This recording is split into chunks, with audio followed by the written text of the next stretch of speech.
Thank you for taking your time, Robert. It's my pleasure. Let's see where this interview is going to go, because we can go in so many directions. Yes, of course.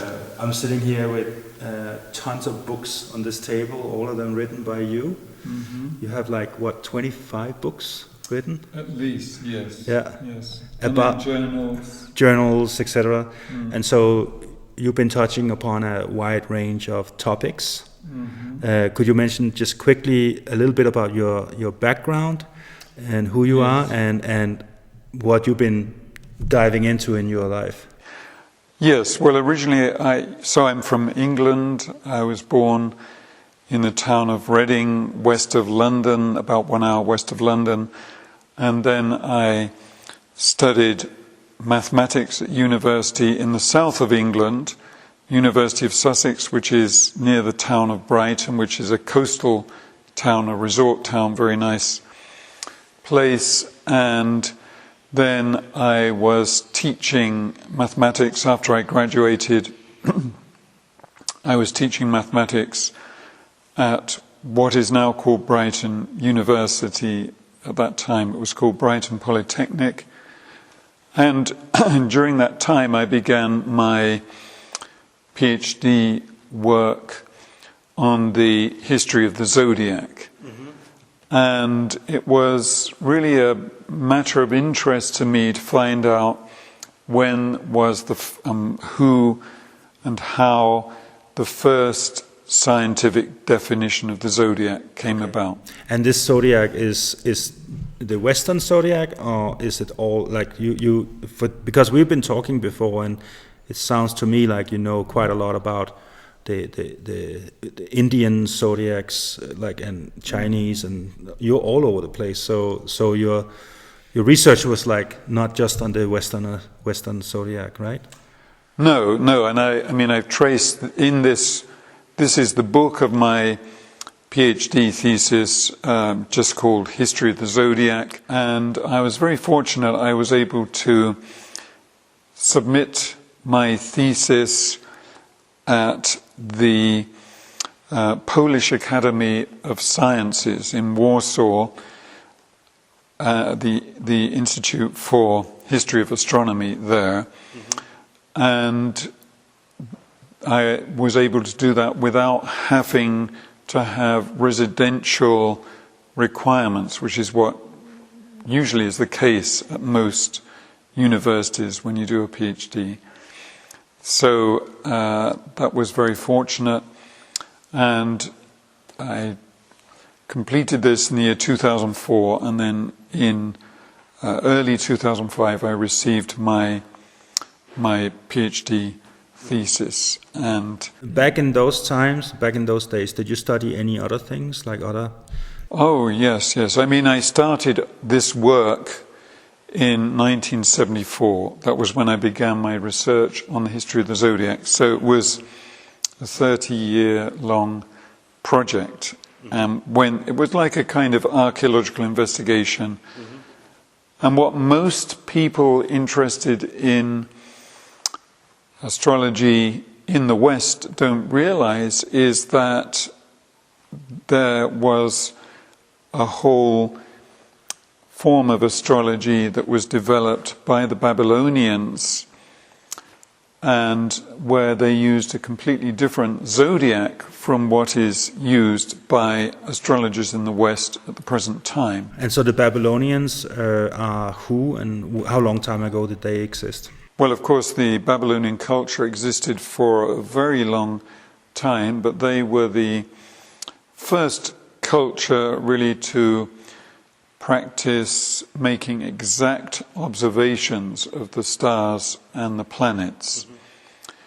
And so I won't go into... When were they, how long time ago did they do that? Well, we find through and they kept records, what are called cuneiform texts. They had a special way of imprinting a stylus into clay tablets, and then in the 19th century, tens of thousands of these clay tablets were found, and then gradually began the work of deciphering them. And it was then, so in 1893, that one of the first people working on this, Joseph Epping, discovered that the Babylonians had a different zodiac from what we know from Greek astronomy.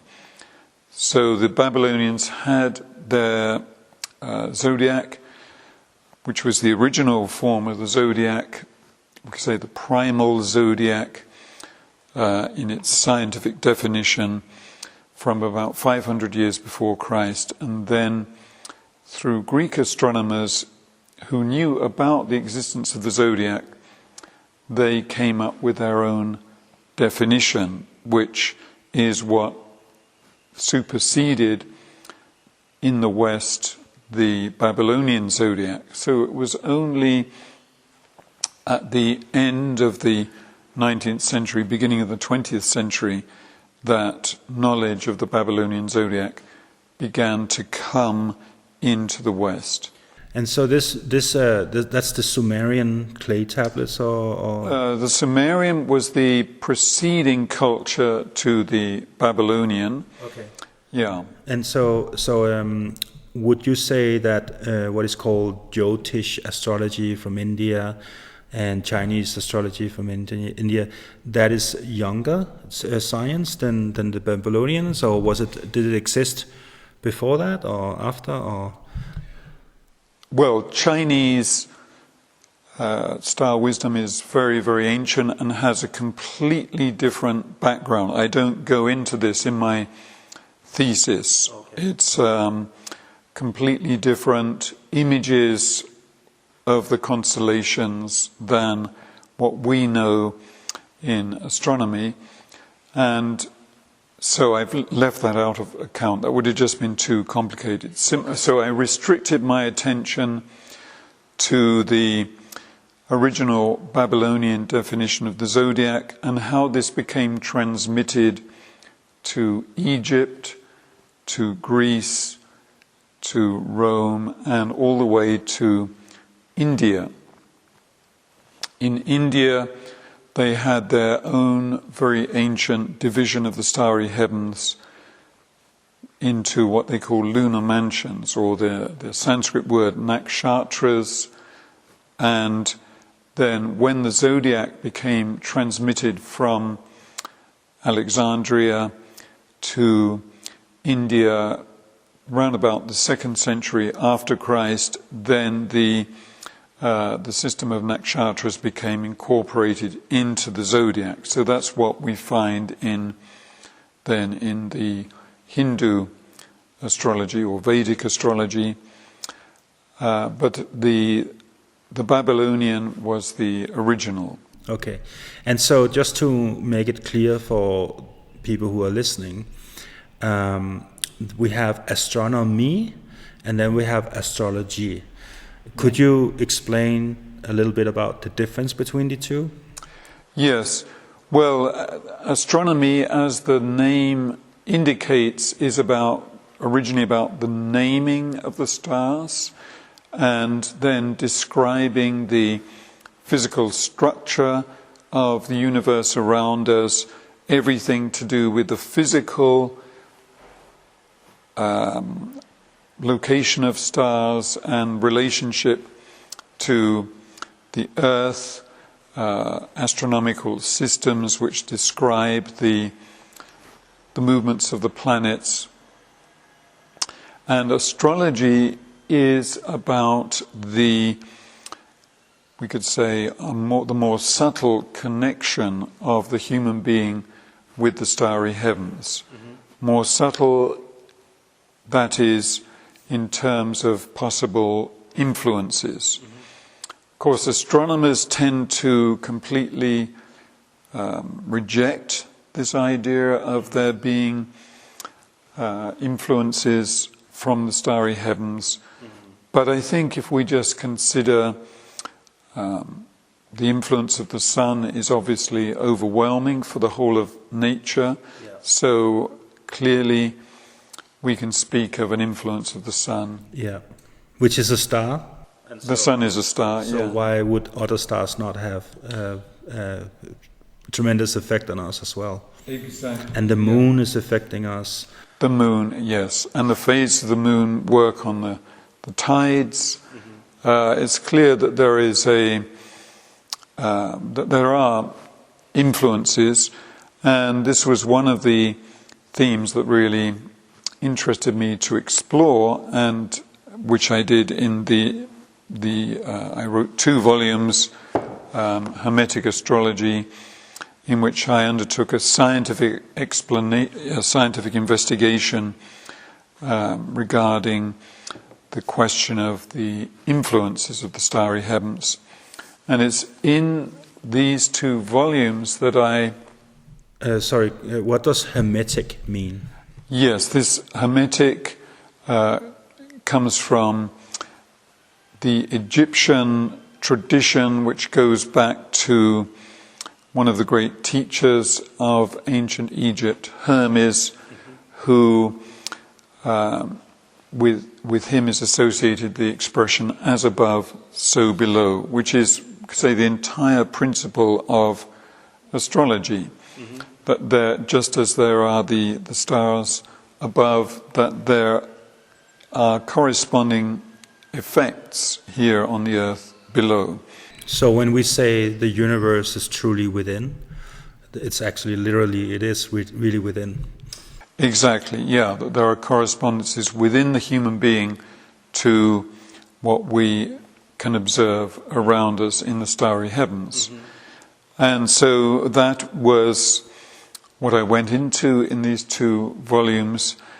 And what I found, I developed a method of research. I found that the principles of astrology apply if you take the original Babylonian zodiac, what is called the sidereal zodiac. Originally it was just called the zodiac because there wasn't any other zodiac. It was just the zodiac in antiquity.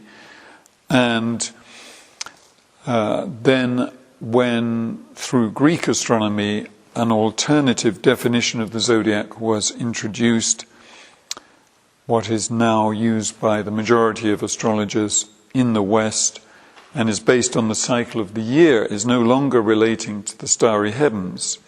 Okay, so the difference between a regular zodiac and a sidereal zodiac, what is that? Yes, in present-day astrology, the majority of astrologers use what is called the tropical zodiac, which is defined in relation to the cycle of the seasons. So we have the cycle of the sun. The 4 most important points in the cycle of the year are the vernal equinox, the summer solstice, the autumn equinox or fall equinox, and the winter solstice. And those define the 4 seasons of the year. Vernal equinox, beginning of spring; summer solstice, the beginning of summer; the autumn equinox, the beginning of autumn or the fall; and the winter solstice, the beginning of winter. So that is related to the cycle of the year. And it is, as far as I'm concerned, a historical accident that this working with the cycle of the year became substituted in place of the starry heavens. So sidereal zodiac means where you really start connecting with the stars. Exactly. Sidereal means related to the stars. So basically, just to make it clear, there is a form of astrology where it's like on paper and it follows the seasons, and that's all great, but they forget to look up in the sky and actually look where the planets are in the sky and where the stars are. Yes. So it's becoming some kind of theoretical science, I would say, where the sidereal is actual astronomy, that where you actually go and look and see where is the sun according to the sky, and you make your conclusions from that. Yes. Okay, so I would say the sidereal is describing more the world as it is, like reality as it is, instead of a theoretical cycle that is trying to describe the whole thing all the time. Exactly. So, very much part of my practice is stargazing, looking at the stars, and so right now you can see. So today we have the 22nd of February and 2019, and if you look up at the starry heavens before sunrise, you can see Venus and Saturn in the constellation of Sagittarius, and above them you can see Jupiter in the constellation of Scorpio. So could I, if let's say I watch this interview in 6 months, 1 year from now, what software could I go and visit to go in and check what you're going to say now? Any app will give you this background, the image. Yes. Yeah, okay. Star Walk or any astronomical app. Okay, good. So let's continue. Where is the planets? Where's the stars right now? Yeah. So right now, as I just mentioned, you can see Jupiter in the constellation of Scorpio, and you can see Venus and Saturn in the constellation of Sagittarius. Now, as an astronomer, it is very strange then to hear an astrologer say that actually Jupiter right now is in the constellation of Sagittarius and Venus and Saturn are in the constellation of Capricorn, or they would say in the sign of Capricorn. Yeah. And this, as far as I'm concerned, is a disconnect from the reality of the starry heavens. Yes. If you think of as above, so below. Yeah. So we got to check out there and see what's going on. So basically, we spoke before about this, and you blew my mind. And I'll be completely honest and say that when you first told me, I didn't believe it. And I was like, oh my God! I mean, there's no way we cannot know where these planets are and the stars are. But then you went outside with me. And you used your GPS software that shows exactly where the sun is. It was close to my birthday at that time. Yes. And I could see the sun was not where I was being told it's supposed to be, because I thought I was a Scorpio. And I realized I was a Libra, because it's in Libra. And so that blew my mind. And so basically, if you go to an astrologer right now, they will tell you certain things that are completely out of alignment with the reality in the heavens. Exactly. Yeah. So this, I would say there are many wonderful astrologers who are very gifted and intuitive, and that in spite of this disconnect, they are able to say some very accurate things. Yes. But what I would say is that they could be so much more informed and precise if they were to step into the reality of the starry heavens. Yes. Now, another very interesting point is that the word astrology means the science of the stars. Yes. And so the stars have a natural influence, like our sun. So, for example, in terms of what you were just saying, that at your birth the sun was in the sign of Libra, not in Scorpio, yeah. Right? And you could see that from the app that I showed you around this was the day after your birthday, that this is what is meant when we say the sun is in, let's say, is in Libra. The sun is then together with those stars that form that configuration that we call Libra. So the sun is in Libra. The sun is the sun is a fixed star, and it's relating to the other fixed stars. And in the cycle of the year, the sun passes through these 12 configurations of stars. Okay, so how did this happen? How did it happen that we are so far off? Like, how did that happen? Can we dive back in the history of the confusion? The sun right now is in Aquarius, but it's several degrees into Aquarius. So today, right now, the sun is at 9 degrees of Aquarius, and astrologers would say that the sun is now in Pisces, right? So this happened around the time, and this is very interesting to consider.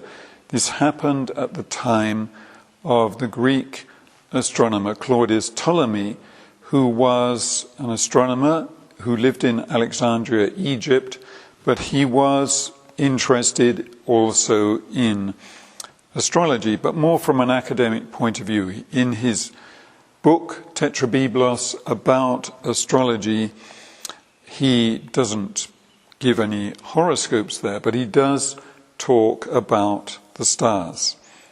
And so it's clear in his description, when he's relating to the signs of the zodiac, he actually is describing the stars as one would see them in the heavens. So in other words, he's relating to the sidereal zodiac. But it just so happened at the time when he was writing that book, which was 150 years after Christ, that at that time the vernal point was at 1 degree of Aries. And so he wrote in the book, he said that the vernal point indicates the start of the sign of Aries, which is true. Well, let's say there's just a 1 degree discrepancy. And so when his book became translated into Arabic, the Arabic astrologers didn't know any better. And by that time, the vernal point had moved somewhat. So they just took... What is the vernal point? The vernal point is the position of the sun on the day of the vernal equinox, when the sun is... So in the northern hemisphere, the sun is crossing from south to north of the ecliptic, the equator, and when at the autumnal equinox, then it's moving back down,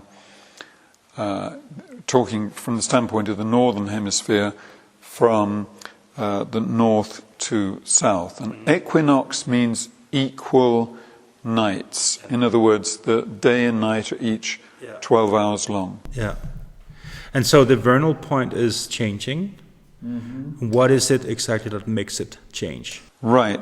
So there are 3 movements we have to consider. So we're all familiar with the fact of the cycle of the day. We see the sun rising in the east at sunrise and setting in the west at sunset. And we have this 24-hour cycle of the day. So that is actually determined by the rotation of the Earth on its axis as it goes around the sun. So it takes 24 hours. Okay?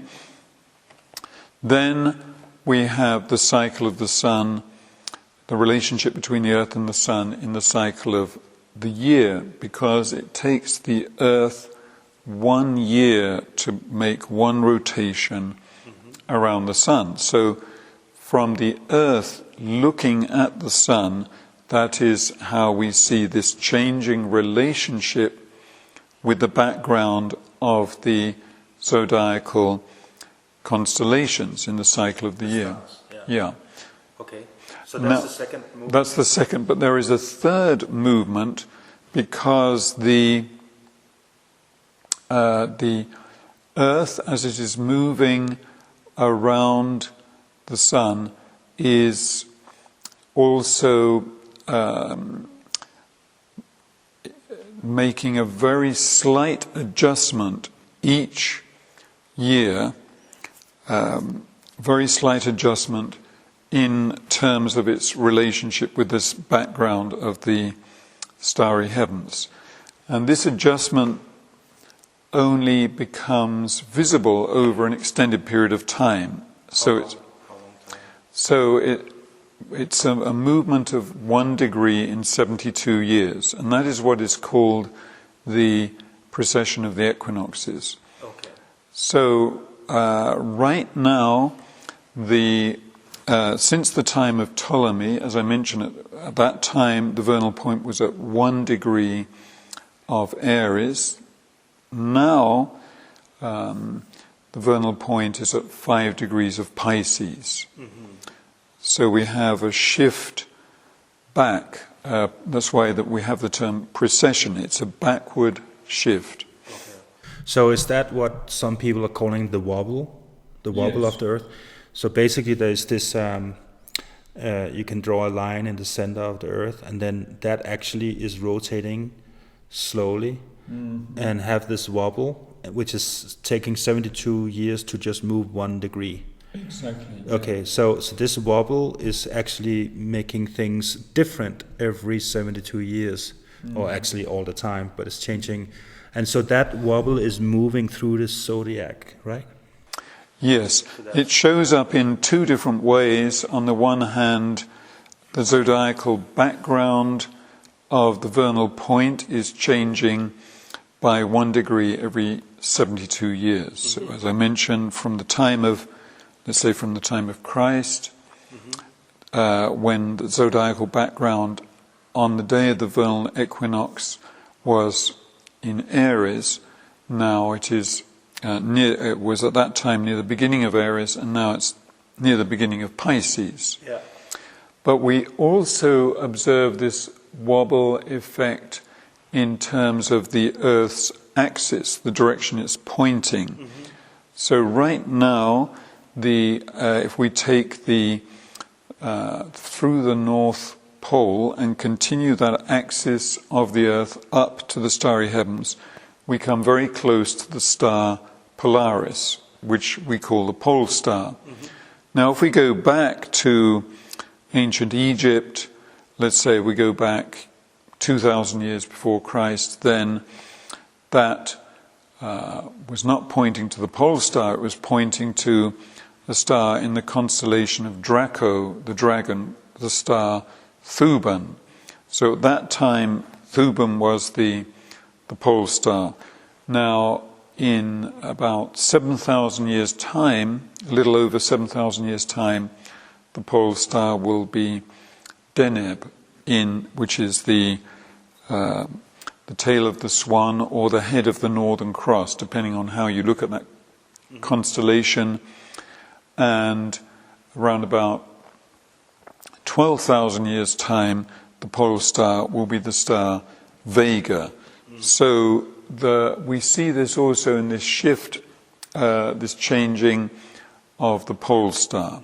So I've seen these video recordings where night sky shootings, where it's like this pole star is in the center, and you see basically the whole universe, all the stars moving around in a circle, because the Earth is rotating so fast. What we don't see in these videos is, if you could spin this really fast, we would see that axis actually starting moving and pointing in a different direction. Yeah. So over a long period of time. Over long periods of time. Yeah. Okay. And so this, you can work it out if it's shifting at the rate of 1 degree in 72 years, which is interestingly approximately the length of a human life, or nowadays people are living longer, but well, actually our lifespan is shortening right now these days. Yeah, well, Anyway, But that's about a lifetime, yes. yes. So 1 degree in 72 years, which is interesting. And then also another interesting correspondence is that the average number of heartbeats in a minute is 72. Interesting. See? Yeah. So there is a correspondence, see, with the heavens. Now, if you say, well, how long does it take for the vernal point to shift through one sign of the zodiac? So right now, we're at 5 degrees of Pisces. We can ask the question, how long will it take for the vernal point to shift back into Aquarius? Because it's going backwards. It will go from Pisces into Aquarius. That's why it's called precession, which is this retrograde movement. Backwards. Yeah. So 1 degree in 72 years. So for the remaining 5 degrees of Pisces, that's going to take another 360 years, right? Okay. And in fact, I've worked this out precisely because my PhD thesis is on the actual exact definition of the zodiac.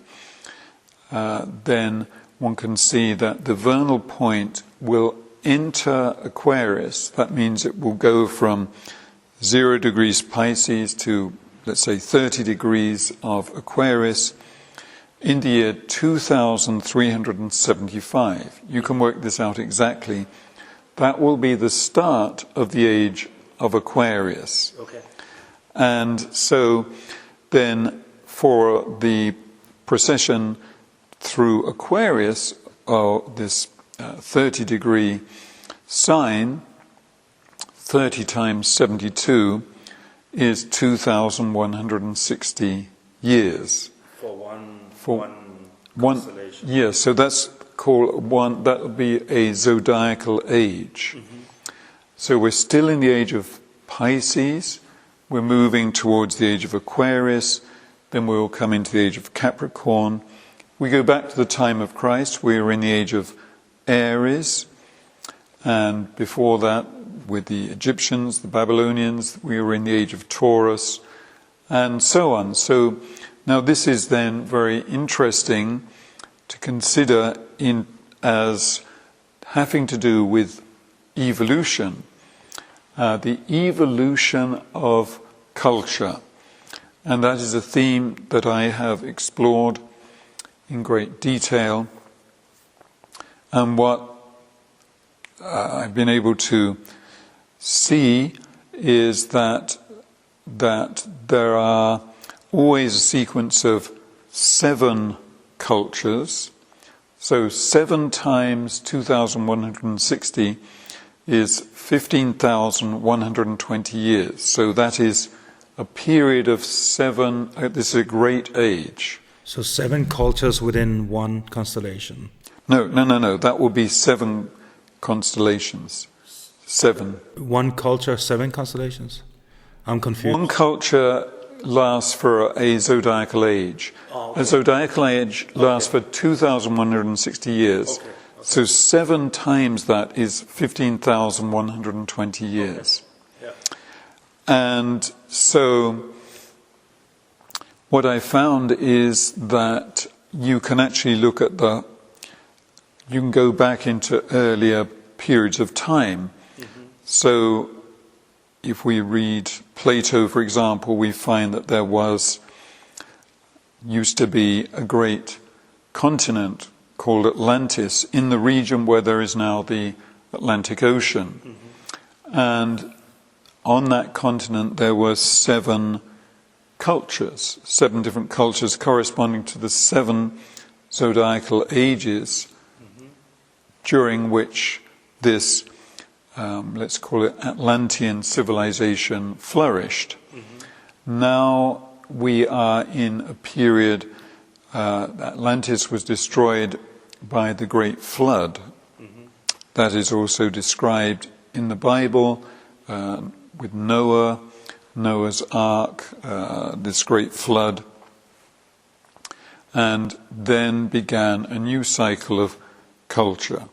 So here we get into a very interesting background to the unfolding of evolution, the unfolding of history. So if we look at this, we can go back to the time of the flood was towards the end of the preceding age of Leo. And then round about the beginning of the age of Cancer, when the vernal point was in Cancer, which was about 8,000 years before Christ, there began this cycle of 7 zodiacal ages. So it began with Cancer and then went through Gemini, Taurus, Aries. We're now in the age of Pisces, that is the 5th of this cycle of 7. Then we come to Aquarius, which is the 6th, and then we come to Capricorn, which will be the 7th.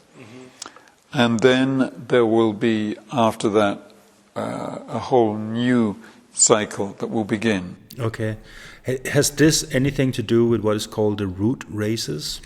Exactly, yeah. That's what Helena Blavatsky called the root races. There are different, there's the Atlantean, and before that even, we can go back, we could date the extension of Atlantis, which began in the preceding age of Aquarius, actually, and lasted until the age of Leo. There are 7 cultures within that period of 15,120 years. And then prior to that, there was Lemuria. So Lemuria was before Atlantis? Yeah. And that was that was a great continent located in the region where there is the Indian Ocean. So, for example, the Aborigines of Australia and the Bushmen of Africa, they are descendants from the Lemurian time. We could say there was an exodus from Lemuria to Australia, to Africa, and so the Aborigines of Australia are thought to be the longest surviving continuous human culture on the planet. Right. And they're really descendants, we could say, from ancient Lemuria. In the same way, before the great continent of Atlantis was destroyed, there were exodus to North America. For example, the Native American Indians are descendants from Atlantis. Okay. Yeah.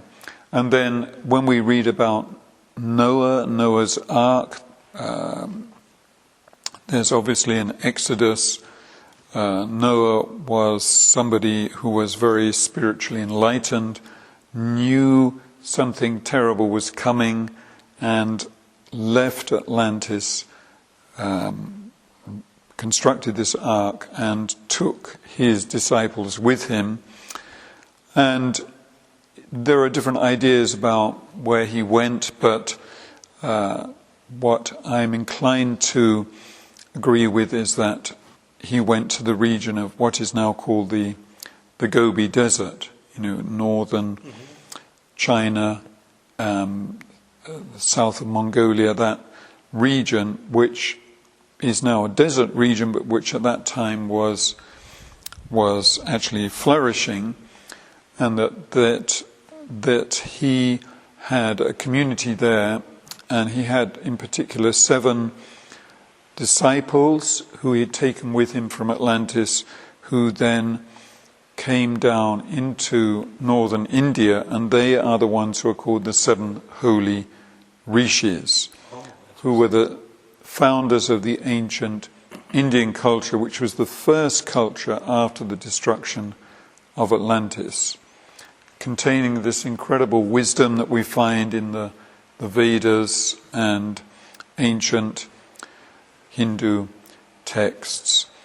So that was the first great culture in India.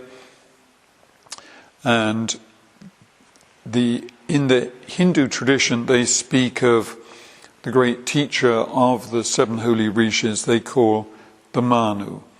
So the Manu is simply their name for the one who is referred to in the Bible as Noah. We find a correspondence between all these different traditions. And then later on, when the vernal point left Cancer, so that was the flourishing of the ancient Indian culture on the subcontinent of India, then there began a new culture when the vernal point entered Gemini, and that was the culture founded by the great teacher Zarathustra. Oh yeah, yeah. And that was the ancient Persian civilization. It had a very different orientation to the ancient Indian, and we see this rise and fall of different civilizations, different cultures, is the progress of evolution. In each culture, something new is developed. And are they? Is also some of the old knowledge is forgotten at the same time, or? Well, not really forgotten, because there is always, as it were, a kind of repository of ancient knowledge which can be recovered.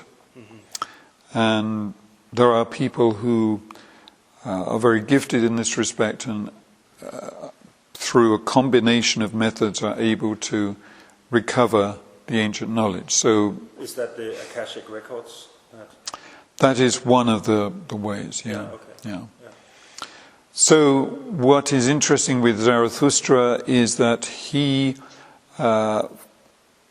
taught agriculture, and he taught the importance of human beings cultivating the earth, working together with Mother Earth, whereas in ancient India that wasn't really very much in their consciousness. It was more about attaining enlightenment.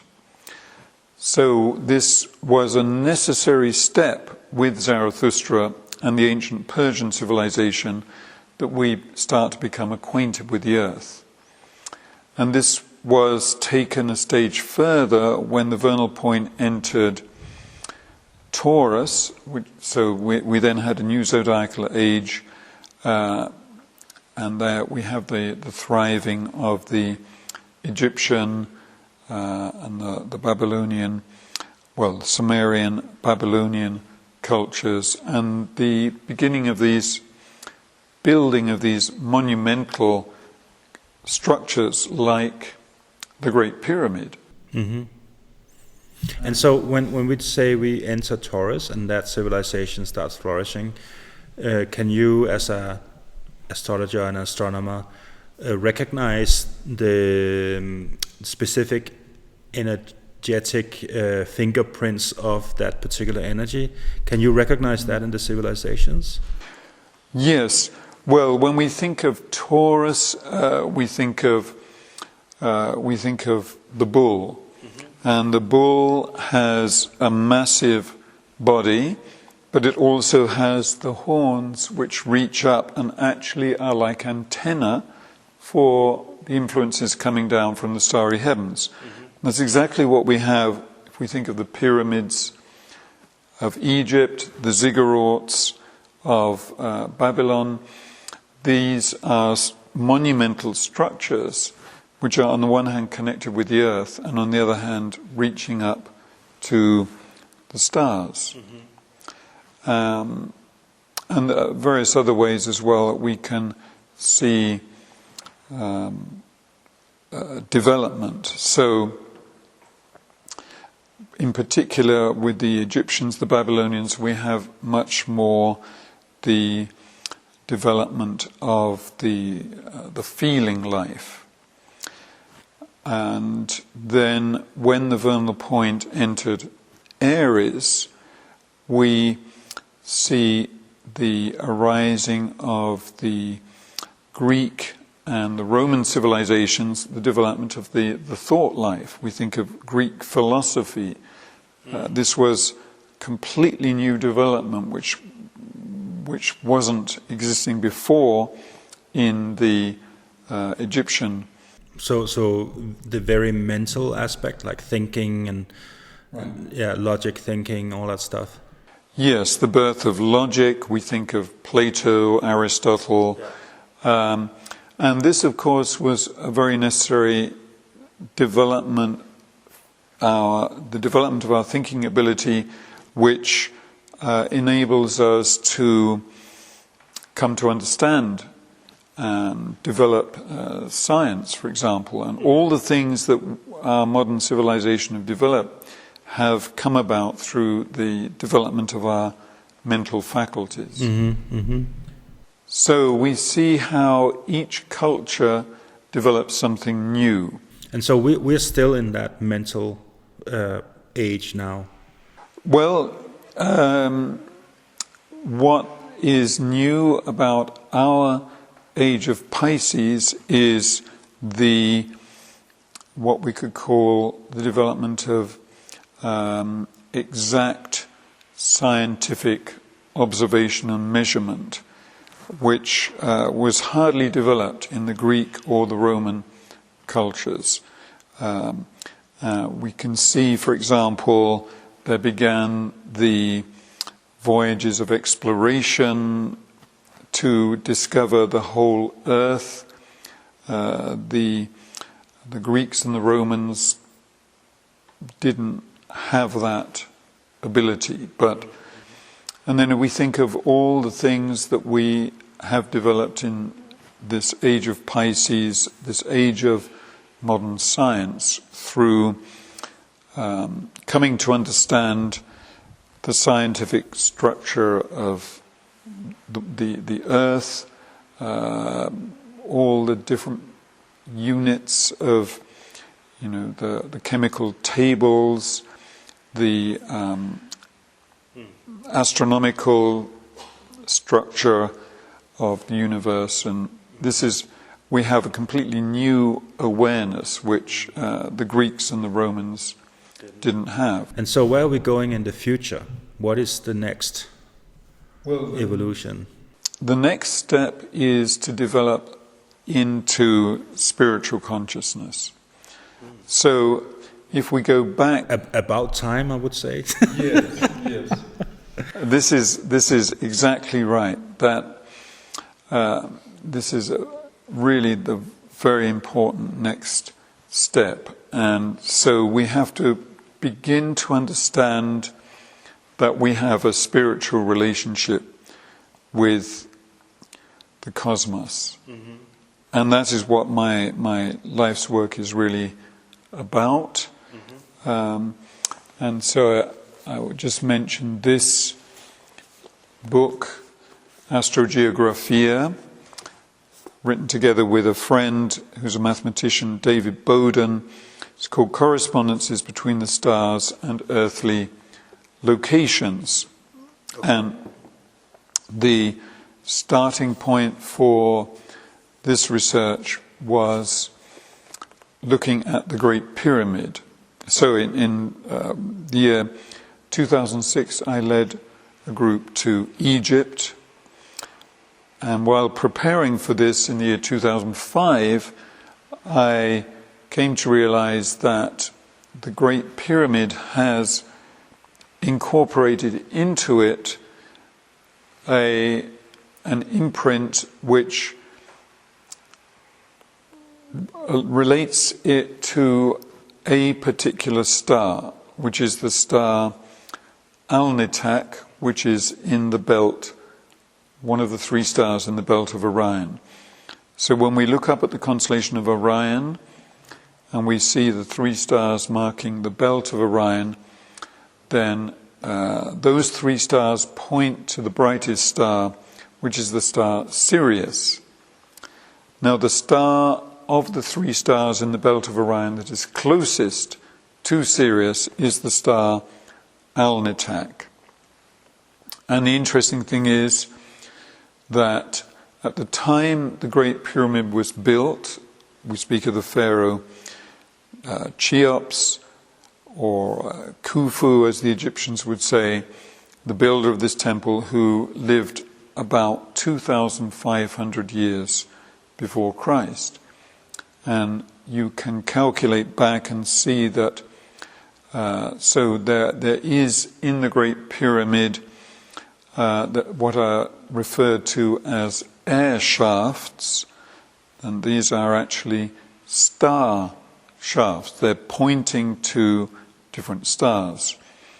And in the King's Chamber of the Great Pyramid, there is a shaft which angles up at an angle of 45 degrees, and you can see that at the time when the pyramid was being built, that shaft was pointing to the star Alnitak at its midnight culmination, when it reaches its highest trajectory, each night. Mm-hmm. So, for whatever reason, the Egyptians built the Great Pyramid to have this orientation to the star Alnitak. And then I would like to refer to a book called The Orion Mystery by Robert Bauval and Adrian Gilbert. Robert Bauval noticed that the architectural layout of the three pyramids at Giza, the Great Pyramid and the other two pyramids, mirrors the three stars in the Belt of Orion. Mm-hmm. So this... Even in size, and it's really amazing. Right. Yeah. Now so then this was the starting point for this exploration, what I call this science of astrogeographia. Now, if you look up at the stars in the Belt of Orion, they're each about 1 degree apart. And if you project a degree from the starry heavens onto the Earth, that is a distance of 111 kilometers, or 69 miles. Okay.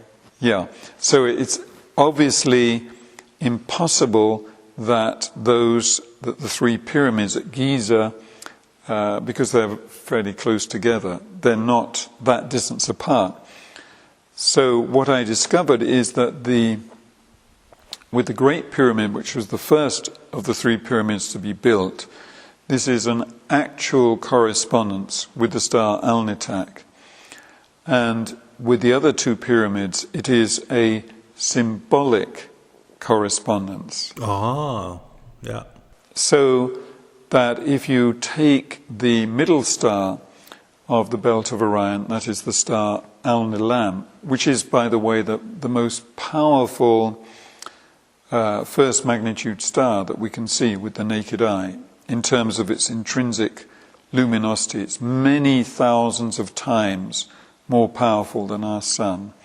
That star Alnilam has a correspondence, when you take the projection on the Earth, with the city of Alexandria.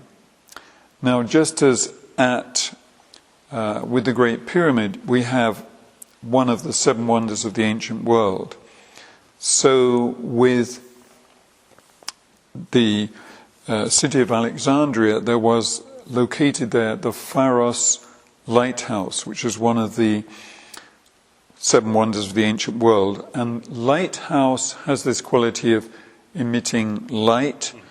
And we think also of the great library of Alexandria, which was a repository of the ancient wisdom, what they called the gnosis, the divine knowing from ancient times, was there in the Library of Alexandria, which unfortunately was then later destroyed, so that we don't have the access to this incredible repository of the ancient wisdom that was located there. But so we can speak of the gnosis of Alexandria, and that is the quality emitted by the star Alnilam, the middle star of the three, whereas Alnitak has to do with these mysteries of death and resurrection, which was what the Egyptian priests were concerned with in their initiation rituals in the king's chamber, for example,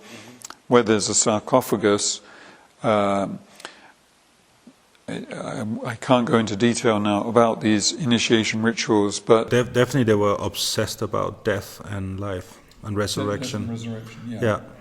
The belief that through Osiris the soul could be reborn, resurrected, and that was the goal in those mysteries located there at Heliopolis, where the Great Pyramid was an initiation temple, actually, not the burial chamber of the Pharaoh Cheops.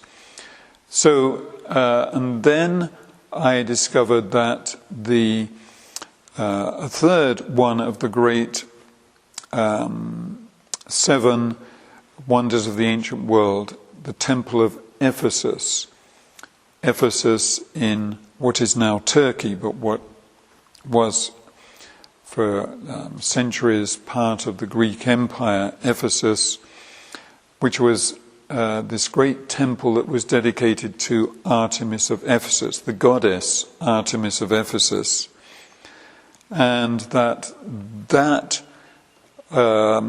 mirrors another star from the constellation of Orion, the star Bellatrix, which is also known as the Amazon star. Now, the incredible thing is that, according to mythology, the first structure that led later, at the time of the Greeks, to this great temple of Artemis, one of the most beautiful temples ever created. Unfortunately, it was destroyed by fire, it's said, on the night of the birth of Alexander the Great, that this original structure was a wooden structure, and that it was built by the tribe of Amazon women who came from central Turkey there, and they worshipped the goddess they called Upis and built a temple to their goddess there. So now this is the interesting thing, is nobody can explain why is the star Bellatrix called the Amazon star. Here you have an exact, as above, so below. So that this star Bellatrix, or the Amazon star, marking the left shoulder of Orion, has to do with the impulse for which the Temple of Ephesus was created, which is dedicated to the divine feminine, to the great mother goddess. So when the stars are having this influence, apparently, so it's like civilizations come and go because of the stars, and we are having certain tendencies and moving in specific directions. Yes, well, we can see then that individual stars radiate their influence upon specific locations. And so I give you another example. When the great Temple of Solomon was being built, Solomon lived shortly after 1,000 years before Christ, and this great temple was said to be one of the most extraordinary creations, incorporating all the mysteries of humanity's evolution at that time. Solomon, of course, was thought of as being the wisest human being of his time. And at that time, the star Betelgeuse, which marks the right shoulder of Orion, was directly overhead. So that great temple of Solomon has to do with the star Betelgeuse. Mm-hmm. Interesting. You see, so when I was making this discovery, I realized this is incredible, and then I began to look and expand upon this. So, for example, if we consider the mythology connected with Europe. In Greek mythology, it is connected with the daughter, the princess, whose name was Europa, from which we have Europe. Mm-hmm. And she was one day. She was a Phoenician princess, and she was on the beach, and in the Greek mythology, Zeus was very interested in her and disguised himself as a great white bull, came up out of the water onto the beach, and Europa the princess was so fascinated with this magnificent white bull. And she actually then was tempted and climbed on the back of the bull, who immediately plunged into the water and took her off to the island of Crete. And so in Greek mythology, Europe is connected with the bull, you see. Interesting. And so I guess the Europe kind of originated on the island of Crete. You could say that? Yes, this was the seed of the birth of Europe. Now, for centuries, the center of Europe under the Habsburgs was considered to be Vienna. And so the central star in the constellation of the bull of Taurus is the star Aldebaran. The bull's eye is right in the middle. It's at 15 degrees of Taurus. And this is one of the most important stars for the Babylonian definition of the zodiac. Mm-hmm. So the mirroring of that star on the earth is at Vienna. So you see, so Vienna was regarded as the center of Europe, and it actually coincides with the central star in the constellation of Taurus. Okay, so we got the bullseye in Vienna. Exactly. Now let me just expound on this a little. So then, when we consider the influence, we've been thinking of the influence, so Betelgeuse connected with the Temple of Solomon, Bellatrix with the Temple of Artemis, Alnitak with the Great Pyramid at Heliopolis, Giza, and Alnilam with the city of Alexandria, the Pharos Lighthouse, the Library of Alexandria. And now the star Aldebaran in the middle of Taurus connected with Vienna. And what do we see? We see then the birth in Vienna of this incredible culture. European culture is well known for classical music, for example, and you have the great composers Haydn, Mozart, Beethoven, but also the birth of the waltz and this amazing city of culture, which it still is. Mm-hmm. And so we see that Aldebaran is a star that promotes culture. Now, so this is a very important point to understand in terms of astrology. So each star in a constellation has its own individual emanation. Mm-hmm. I give another example. So when we look at the horns of the bull, we have the brightest star of the two stars marking the tips of the horns of the bull.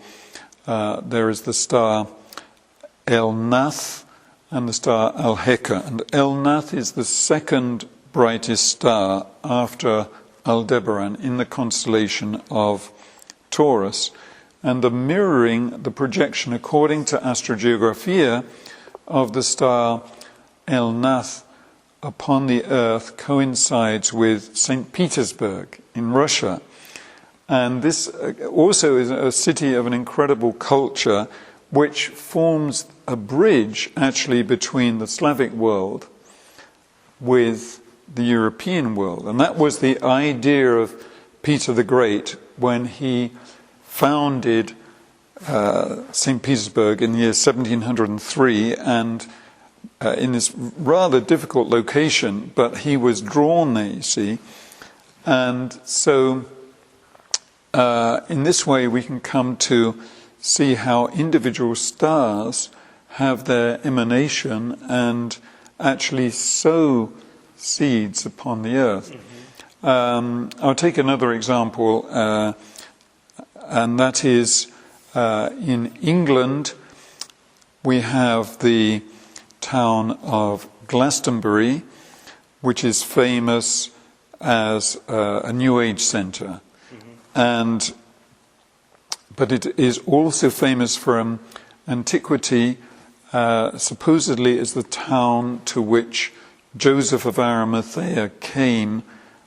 Joseph of Arimathea was the disciple of Christ who was the owner of the cenaculum where the Last Supper of Christ took place, and Joseph of Arimathea actually then took the chalice in which the wine was consumed at the Last Supper, and then it is said that he went the following day to the cross on Golgotha, and that he collected some of the blood of Christ coming down from the cross in this chalice, which we know as the Holy Grail. And it's said that he took the Holy Grail to Glastonbury. There are various legends connected with this. And we find at the present time this flourishing New Age culture there at Glastonbury.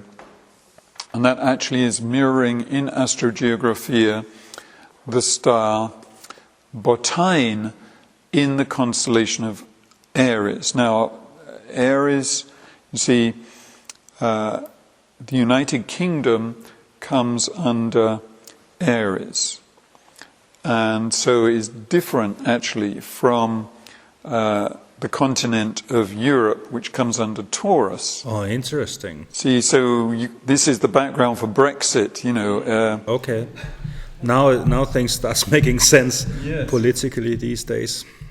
And similarly in Spain, Catalonia belongs to Taurus, but the rest of Spain belongs actually to Aries. Oh, really? Okay. So you can understand why the Catalonians feel themselves to be different, want to separate off. Yeah. Anyway, without making it too complicated, so this star Botine is the fourth brightest star in the sign of Aries. And the three brightest stars mark the horns of the ram. These are Hamel, Sheratan, and Mazartim. But if we take the projection of those three stars, it is in the Atlantic Ocean. So representing Aries is the fourth brightest star, Botine, and that is what people are attracted to in relation to this New Age movement in Glastonbury in England. So there are many other interesting things, but maybe just now to point to something rather remarkable, and that is if we look at I mentioned already Atlantis and the destruction of Atlantis. So Atlantis was this great continent in the region of the Atlantic Ocean, and there was running through the middle of Atlantis a ridge of mountains. And then if we follow this through the Atlantic Ocean, we find that that 0 degrees Aries actually coincides with this ridge that ran through the middle of of Atlantis. And you can still see that ridge in the Atlantic Ocean, right? Yes, there are the Underwater mountains, basically. Right, and some of the islands left, because this is also a fundamental question. How is it possible? Because when we look up at the starry heavens at night, we see the stars are rotating. How can it possibly be that there is a correspondence, that there is a one-to-one correspondence between the entirety of the starry heavens and the earthly globe? And the answer is that there was, at a certain point in time, an imprint from the starry heavens into the earthly globe, and that is, as it were, a kind of archetype. And it's the same actually. Like one moment where the whole thing got imprinted? Yeah. And so what moment was that, and how did that happen? Well, I see that as the moment, what is described in the Bible, to take that as a point of reference, as the time of the fall. The fall is nothing other than the moment in time when human beings began to incarnate upon planet Earth. Okay, so the fall was when we came? The fall, yes. So the fall was, in a sense, like the birth of Earth evolution, the beginning of human evolution upon the Earth, and that took place during the Lemurian period of time. So that was the... So there was a snapshot happening at that time. Yes. Because exactly. the human consciousness incarnated in that imprint gets established, and that's the blueprint. Right. And the same thing happens at each person's birth. That when a person is... So on a collective level it happens as a collective consciousness, and then it's also happening as an individual consciousness. Yes, so when a person is born, there is an imprint of the entirety of the starry heavens into the person's brain. So each person has literally their sidereal horoscope imprinted into their brain. And what about the heart? Where's the heart coming in with that? well, I'm just talking about the entirety of the starry heavens now. Now, when we talk about the heart corresponds to the sun. Okay. Yeah. Is an organ, is the central organ, just as the sun is the center of our solar system. And so that is related to a planet. And similarly, the lungs are related to Mercury, the kidneys to Venus. Really interesting. And so on. So we have the... Oh, wow, that's wild. Internal organs are connected with our planetary system. Oh, so that's also why when you get incarnated in and you take on a body and you get this imprint, and then later in life you have, certain weaknesses and certain strengths. So some people will have more heart disease and others will have more whatever, stuff like that going on. Yes, exactly. Okay, interesting. Yeah. So, astronomy is really the foundation, and then astrology is the means to be able to understand how we are connected with the cosmos around us. Yeah. And that has been my field of exploration. Now, this was all understood in a kind of, we could say, a sort of dreamlike way by the ancient Egyptians and Babylonians, and then this knowledge became lost. But we can see, again, if I take the account in the Bible, this is one of the things that really got me going with this research in the first place, what is called the Star of the Magi, or the Star of Bethlehem.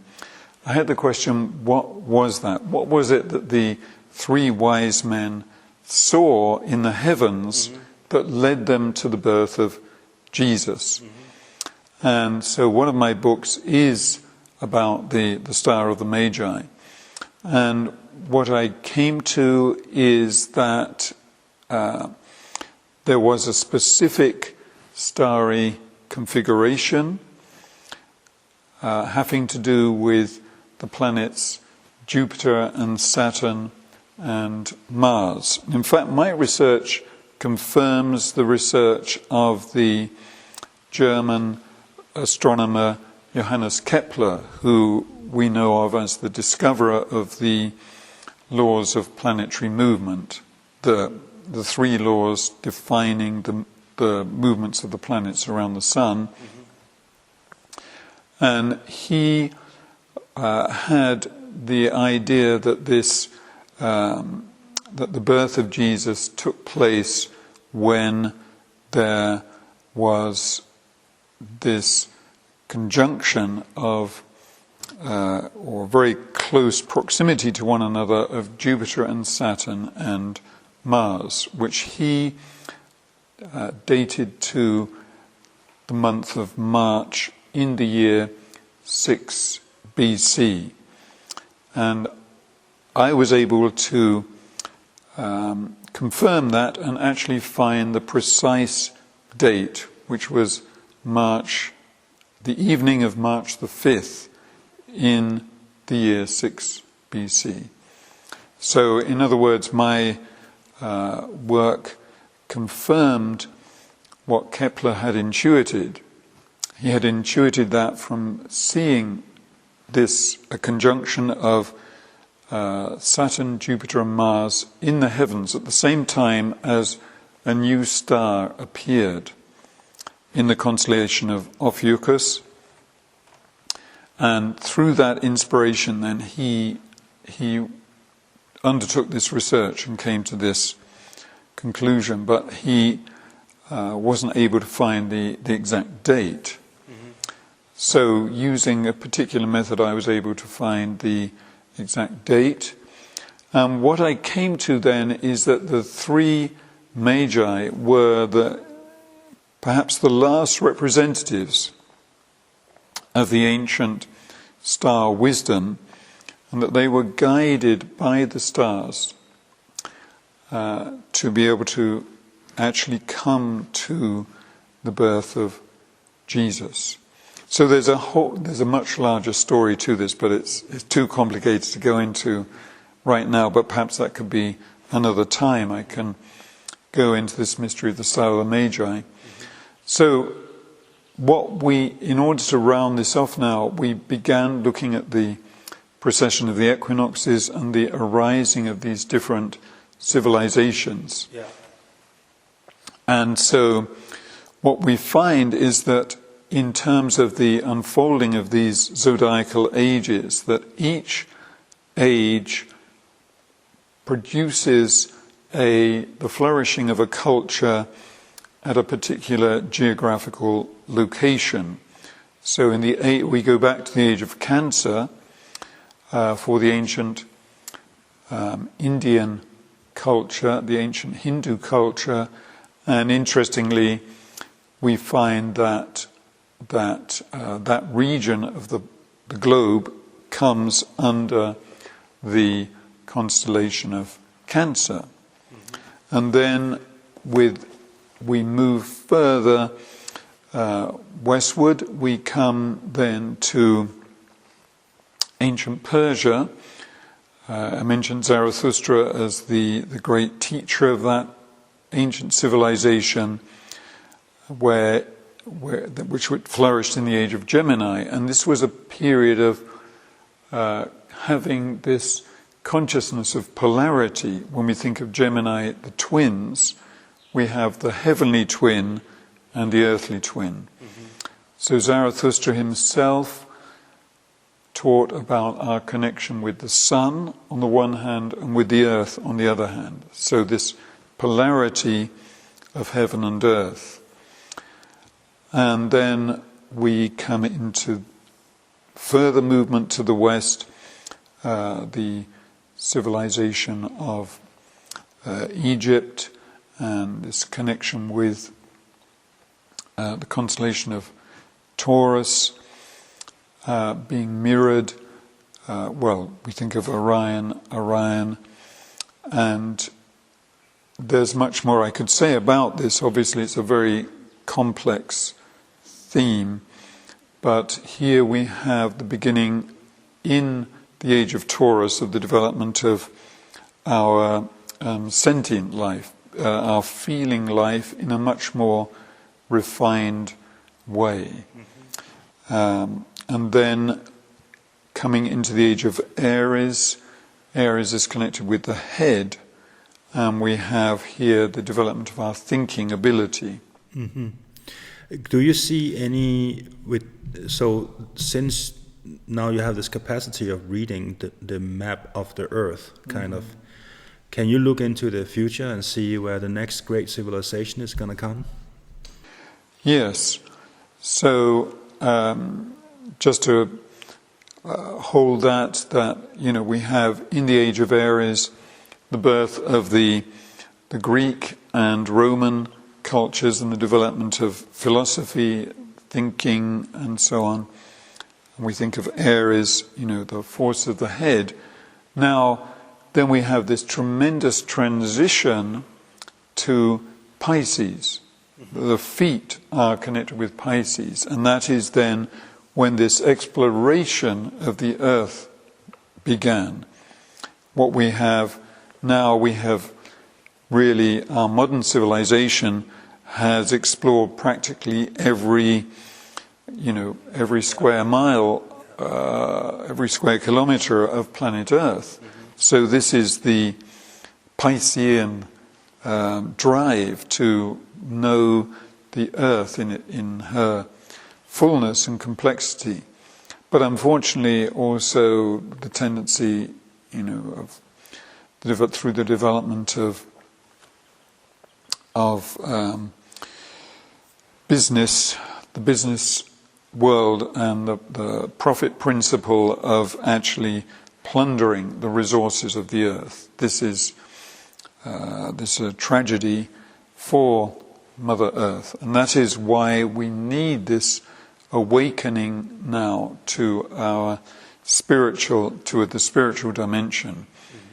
And it is above all the Slavic peoples, Russia and the other Slavic countries, that are holding this potential for this returning to the spiritual dimension and coming into a sense of community. Now, there'll be much more to say about this. What took place in the 20th century through the Bolshevik Revolution was a travesty, was a robbing of this development. Communism was a kind of false lure for the Slavic people to form community in a premature way, because this will really come in the age of Aquarius. We still have a little way to go for this development. And so we see a tragic misdirection that took place through the development of Soviet communism. But there will be a true flourishing in the future of a great spiritual culture there. Okay, so we're gonna see the new light, kind of what we could call the awakening. The new age will come from the Slavic regions on the planet. Okay. Right. And then okay, I'm ready to pack my bags. Let's go. And then that will be the age of Aquarius. The Slavic culture will be followed by the age of Capricorn, which has to do with America, North and South America, where we are now. So that's even further in the future. This is even further in the future. Oh wow! And this will be the unfolding of the mysteries of how to connect with the life forces, but in a positive way, not to misuse them. Life forces? The life forces of Mother Nature. Okay, yeah. Yeah. That was a capacity which existed on ancient Atlantis, but unfortunately through the misuse of that capacity, that's what brought about the destruction of Atlantis, when those forces began to be used in an egotistical way. So it sounds to me that despite the grim outlook of the situation on the planet right now, that the stars are giving us hope. Yes, like exactly. the stars are telling a different story. It's saying, there is a future where people are conscious and understand the interconnectedness with everybody, and so it's not the end. Exactly. No, there is definitely a future for humanity. We are going through some very difficult and challenging times right now, as you know, through this unbelievable egotistical drive, the drive for power, control, and so on and so forth, that we see at the present time. But humanity can develop completely new spiritual faculties, and this is the great promise of the future. It would be an awakening on a mass scale. And I would say, I'm doing lots of research in all kinds of directions, and I'm seeing a lot of very interesting science coming out of Russia, and it seems to me that they are a great deal more switched on than the American scientists. They're really they're including consciousness in their research. They're including nature, and they're not afraid of, stepping out over the edge and go into some deeper mysteries that science normally in the West is not willing to look at. So I see a lot of great stuff coming out of Russia these days. And so, yeah. Well, that's awesome. So there is a future for humanity, and it's not all over yet. We just need to grow up. I think that's a beautiful message that you're bringing here at the end. So thank you so much for the ride, and I hope we're going to do some more. Of course. Well, thank you so much, Joshua, for inviting me, and I'd like to express my appreciation also to your colleague Boris for his wonderful work, and I'm happy to continue. This is just one little conversation. This time, yes. Yeah, you are a fountain of knowledge and wisdom, and I'm looking so much forward to tap into it even more in the future. Good. Well, thank you, Joshua. Thank you.